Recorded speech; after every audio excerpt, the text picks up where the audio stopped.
Jadi ibu orang tua yang dirahmati oleh Allah Subhanahu wa taala, ini juga merupakan salah satu tolak ukur agar keluarga kita semakin mawaddah warahmah.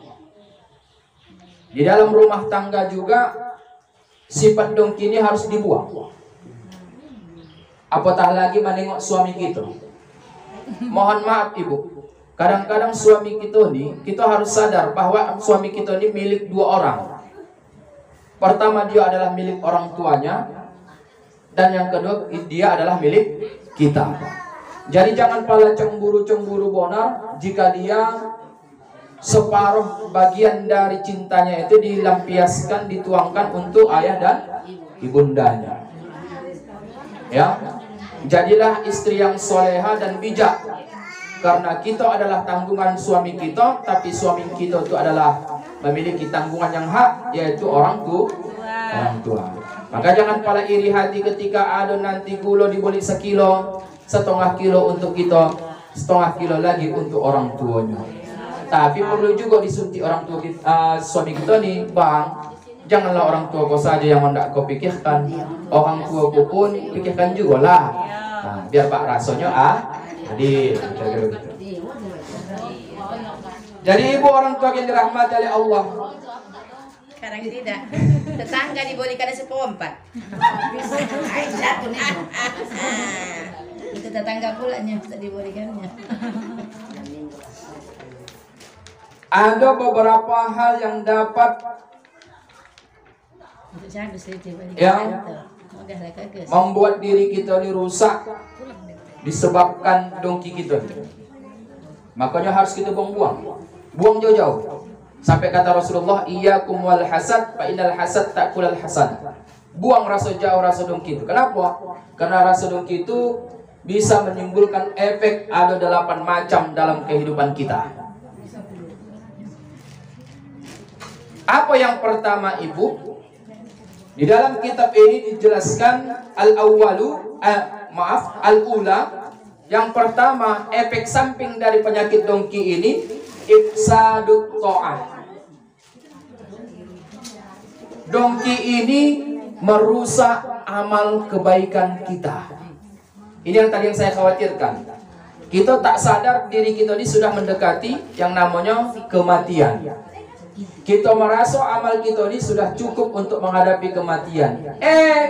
Ternyata pulang dari sini, nampak kita kawan kita satu gang satu perjalanan bisa mendapat 2 bontot. Awak sabontot. Padahal kalau ditengok ibu kapalo atau ketua tarean, dia tak utang pula nyo. Awak lunas. Tiba-tiba bisa dia pulang membawa 2 bingkisan. Awak sabingkisan. Tak tahu dia rupanya kawan tu, pamili kawan tu. Tapi tak itu, orang dong gimana memandang itu? Iya pula kawan ni. Sama-sama sagang nyawa. Bisa pula dia dapat 2 bontot, aku tidak. Padahal aku tanya kawan tu, rupanya kawan tu berhutang atau tidak? Berhutangnya, ha? Udah 3 pertemuan pula itu berhutang. Aku tak mau nak berhutang. Dan kadang-kadang pula dia jarang datang. Kenapa bisa pula dia banyak, awak sedikit? Tak tahu dia pula tadi si ahli kak, tolong ya titip sama omakku. Cobalah tak mau cross check terlebih dahulu. Kalau bahasa Al-Quran tabayun awak dulu. Kenapa bisa kakak jangan dapat 2? Kenapa aku bisa 1? Oh jangan salah paham kode. Aku ni 2, yang 1 ni titipannya untuk kakaknya. Oh, anak bagi. Itu baru namanya sifat seorang muslim. Tabayun terlebih dahulu. Jangan pula iya pula dapatnya 2 bisa biji. Padahal kita tadi sudah beramal ibadah, baca Yasin, zikir-zikir, angkat doa, baca Quran, tadi sholat zuhur, sebentar lagi sholat asar. Rusak amal ibadah kita, Bu. Habis semua gara-gara ada dongki tadi, ifsadut ta'at. Ini efek yang pertama.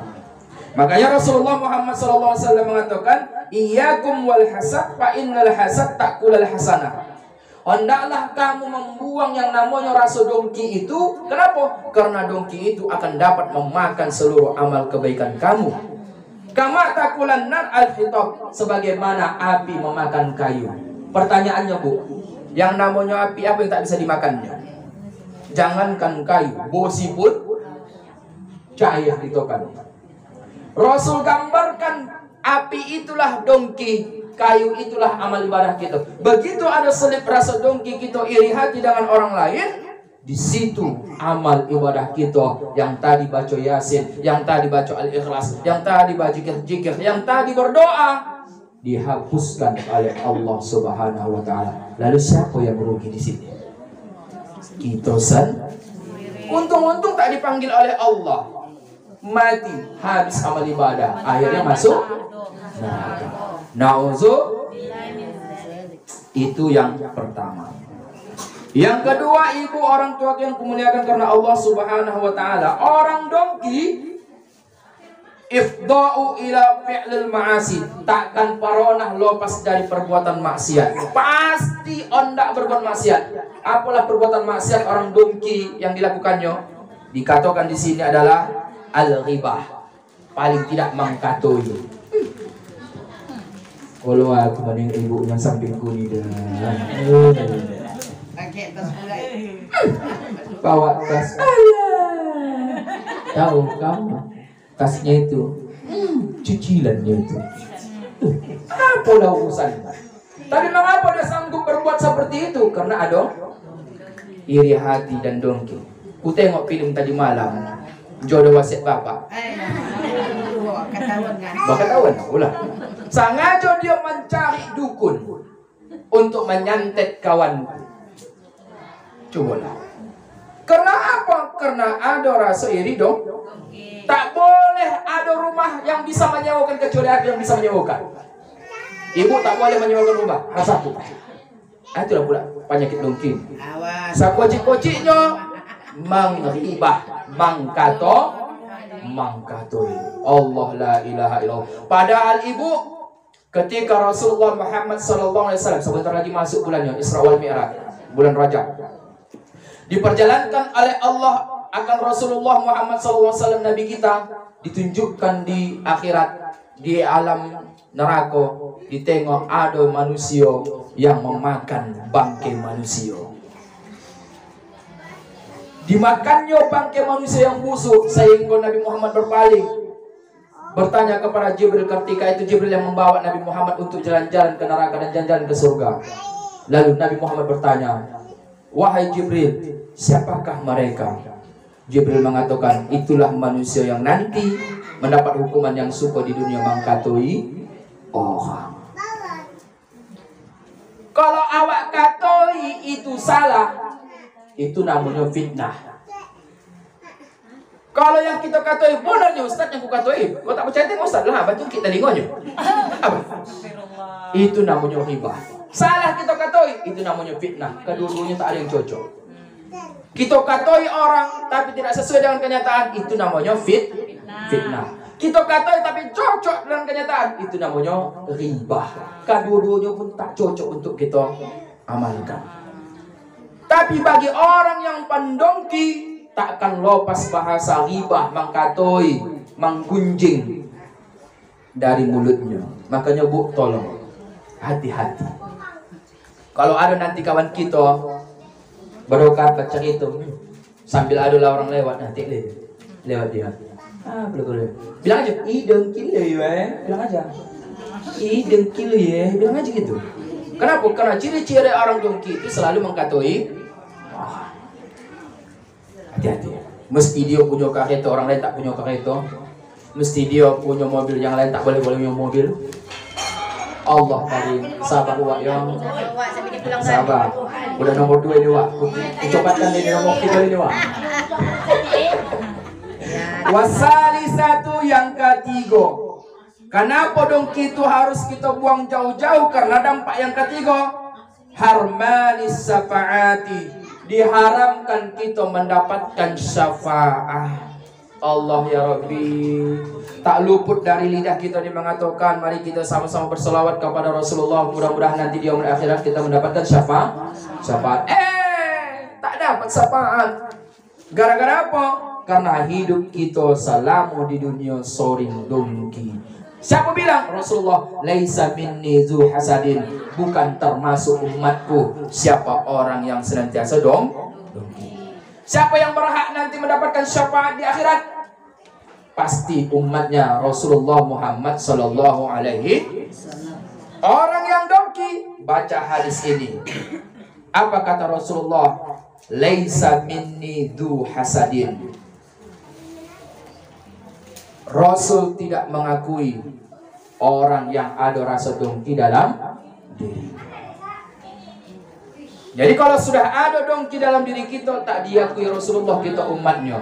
Kalau sudah tak diakui oleh Rasulullah, kita umatnya, pantaskah kita mendapatkan syafaatnya? Tidak. Makanya ibu orang tuaku, hendaklah kita berhati-hati. Pertama, amal ibadah kita rusak. Yang kedua tadi, sorry, kita berbuat maksiat. Yang ketiga adalah diharamkan kita mendapatkan syafaat.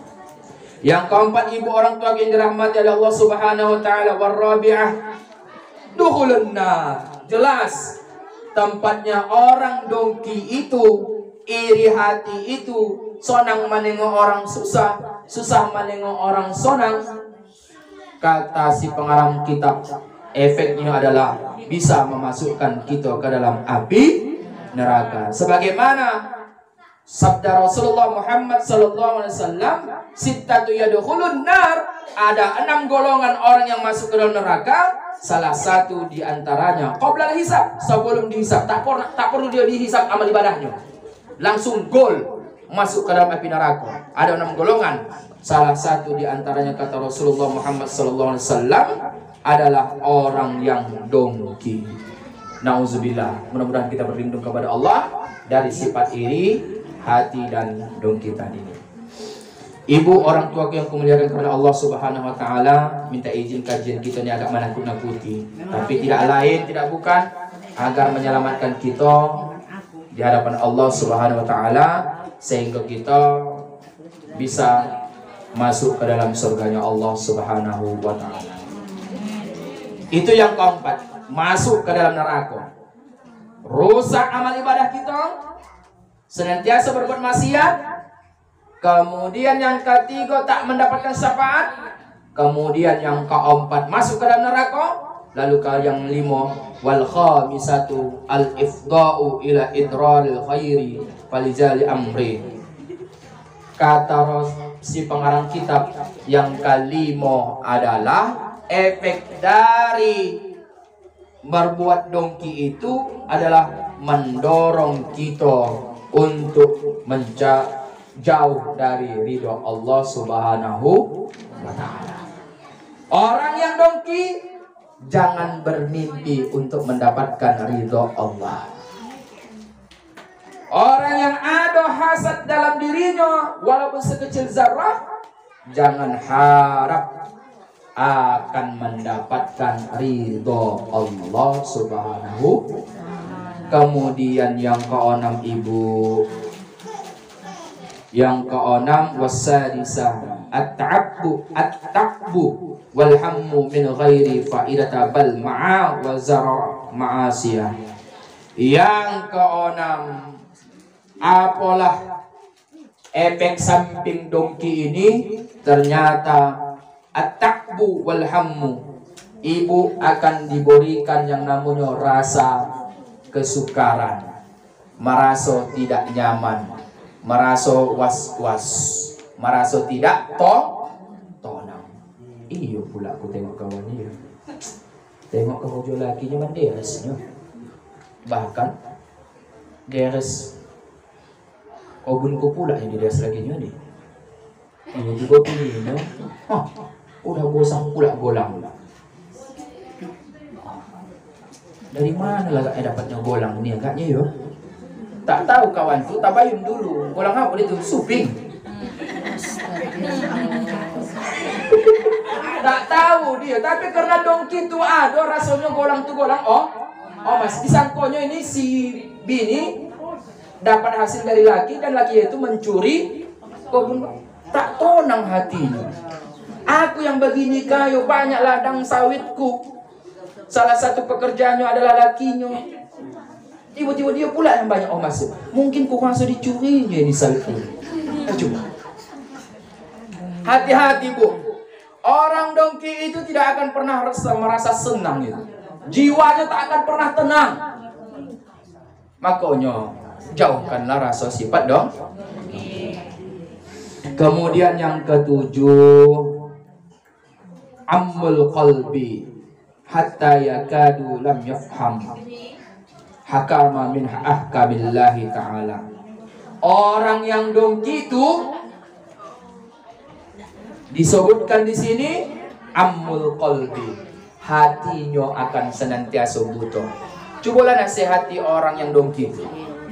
Tak akan mau mendongak. Nasihatilah tak pecah. Walaupun awak lebih tua dari dia. Mengapalah begitu kau nak cari tukar? Alah, ibu kita tak ibu asuhkan yang baru ibu asuhkan. Oh, sakit hatiku dia. Iya. Coba. Dinasehati, udahlah itu nak, udahlah itu dek, udahlah itu kemanaan, udahlah itu adek, jangan pada begitu bonaf kau. Tidak, suka mati dia. Suka mati. Baru senang hati. Begitu bonak dia boncinya mana orang. Kenapa? Karena efek dari dongki itu dikatakan amal qalbi, hatinya mati. Dinasehati pun tak akan pernah masuk. Masuk kiri? Bukan. Kalau kiri. Kalau masuk kiri keluar kanan, masuk kanan keluar kiri, masih ada sedikit bokas. Kalau tak percaya ambil pipet, minum itu air. Kita hisap itu air tuh pakai pipet, pasti ada bokas di dalam. Ini tidak. Masuk kiri keluar kiri, masuk kanan keluar kanan. Bomba. Khatamallahu ala qulubihim wa ala sam'ihim wa ala absarihim. Apa yang terjadi orang seperti ini? Risawatu walahum azabun azim. Hati-hati karena rasa dongki, hati kita bisa mati, pendongaran kita pokak, mati kita butuh. Ditunjukkan kebaikan sama dia. Tengoklah, apalah kau dongki sama kawan tu. Begitu baiknya dia, mau dia menyantuni anak yatim, menolong. Actingnya itu. Kau tanya pula lagi. Actingnya itu, polesannya itu, tadi itu dia. Kenapa begitu? Karena hatinya sudah mati. Itulah efek dari dongki. Terakhir yang ke-8, wasaminah. Bukan wakminah ya, wasaminah. Jangan kamu pikir wakminah bah, wasaminah. Yang ke-8, al-harmani wal khazalani fala yukali yuzaffir. Apa yang ke-8? Efek dari orang yang berbuat dongki itu menjadi terhalang baginya untuk berbuat kebaikan. Terhalang dirinya untuk berbuat kebaikan. Kalaupun dia hendak berbuat kebaikan, itu hanya sekedar topeng saja. Kalaupun hendak berbuat kebaikan, itu topeng. Pasti ada maksud di balik berbuat kebaikan itu. Tapi yang pastinya orang yang ada rasa iri hati dongki dalam dirinya, terhalanglah dirinya untuk berbuat kebaikan. Artinya tak ada tersirat di dalam dirinya untuk berbuat kebaikan. Kenapa begitu? Karena sudah terlampau banyak kali rasa iri hati dongki di dalam batinnya. Itu yang paling menumpuk. Jadi tak terpikir bagaimana cara untuk berbuat kebaikan. Jangankan terpikir, mengucapkan istighfar saja pun sulit mulutnya akan mengucapkan. Kenapa? Karena dongki tadi sudah menutupi hatinya. Jadi ibu orang tua yang dirahmati dan dimuliakan oleh Allah Subhanahu wa taala, agar rumah tangga kita bisa tentram, jiran tetangga kita bisa aman, kehidupan kita bersosial bisa langgeng, Maka kata agama kita, tuntutan dari Quran dan Sunnah, hendaklah buang yang namanya rasa dongki. Kenapa harus dibuang Ustadz? Karena dia membawa efek negatif yang besar di dalam kehidupan kita.